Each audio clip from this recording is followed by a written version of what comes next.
Accusing the Iran for everything, I think that is not necessary and also is not beneficial for the both countries. I think that when we say that Al-Qaeda has relation with Iran is completely a joke. We do not forget, and everybody do not forget, that bin Laden is a Saudi citizen and has a strong political and economic relations with inside of the Saudi.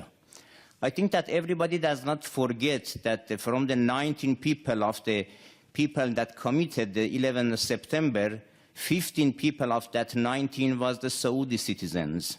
So it seems that, and also now in this room, I think that many people also knows that which country or which countries has supported the Daesh for many years. Just I would like to mention that the things that Minister mentioned here is completely against and opposite to the policy of the European Union leaders and even United States that does have relations with Iran regarding especially the recent cases of the nuclear negotiation. And also there's some kind of the relations that also Iran has with other regional countries shows that Iran also has some kind of the logical policy. Inviting Iran to present in the coalitions that for the things that for them solving the problem in Syria shows that Iran is a main partner for the solving the problem in the Syria. That's all. Now on the third issue, the Honorable Consul General from Iran, I didn't say anything that was not based in fact. Doesn't the Iranian constitution say export the revolution? Doesn't the constitution say take care of the Shia, the dispossessed, as you call them? Didn't Iran create Hezbollah? Didn't Iran attack more than a dozen embassies inside Iran in violation of all international laws? We didn't attack them. Iran did.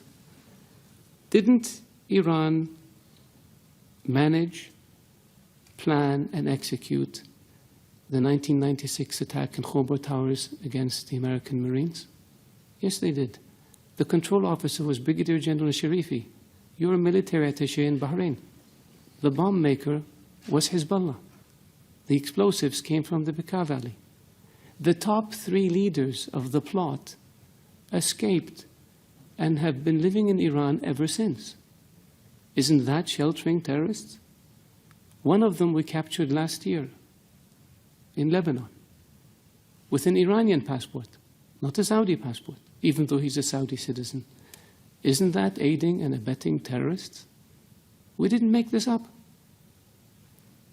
When the explosions in Riyadh happened in 2003, Saif al-Adl was in Iran along with Saad bin Laden, the chief propaganda person for Al-Qaeda, and 4 or 5 other people, senior leaders. Iran harbored them and protected them. We asked for them to be extradited. It was refused. Some of them are still in Iran. We didn't invent this. This is the fact. The order to blow up 3 housing compounds in Riyadh in 2003 was made by Saif al-Adl, the chief of Al-Qaeda operations, while he was in Iran. We have the phone conversation on tape. We didn't make this up. Ronald Reagan used to say that facts are stubborn things. They are stubborn because you can't get around the fact. Hezbollah is a terrorist organization. Attacking embassies is very clear. They don't just blow themselves up. Somebody does it. Killing diplomats. Diplomats don't commit suicide by shooting themselves 3 times. Somebody is responsible. Iranian agents have been linked to terrorist attacks in Europe, to terrorist attacks in South America. We didn't make this up. This is the world. This is evidence. And so, yes, we wish and hope that Iran, a great nation, can be a great neighbor to us. But it takes 2 to tango. It takes willingness to give up this expansionist, aggressive policies and return to international norms and behaviors if you want people to deal with you. And our hand is extended to Iran. It has been for 35 years. But what we get in return are diplomats killed, embassies blown up, terrorists. We have Iranian agents captured in Saudi Arabia for plotting terrorist attacks. We stopped 4 shipments of weapons that Iran was trying to smuggle to the Houthis in Yemen.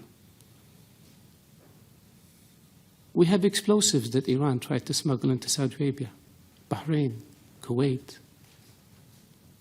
This is not fiction. And this is not child's play. This is aggressive behavior. This is unacceptable behavior. This is behavior that violates all norms of international behavior and international law. That's why Iran is designated as a state sponsor of terrorism, and that's why Iran is sanctioned for its support of terrorism, not by us, by the international community. So could it be that the whole world is wrong and Iran is right? Could it be that maybe international law that says peaceful relations and non-interference in the affairs of others is wrong, and Iran's approach of aggressively pursuing your objective, irrespective of how you do it, is correct? I don't think so. So if you want a Saudi official to not be critical of Iran, behave in a way that doesn't expose you to criticism.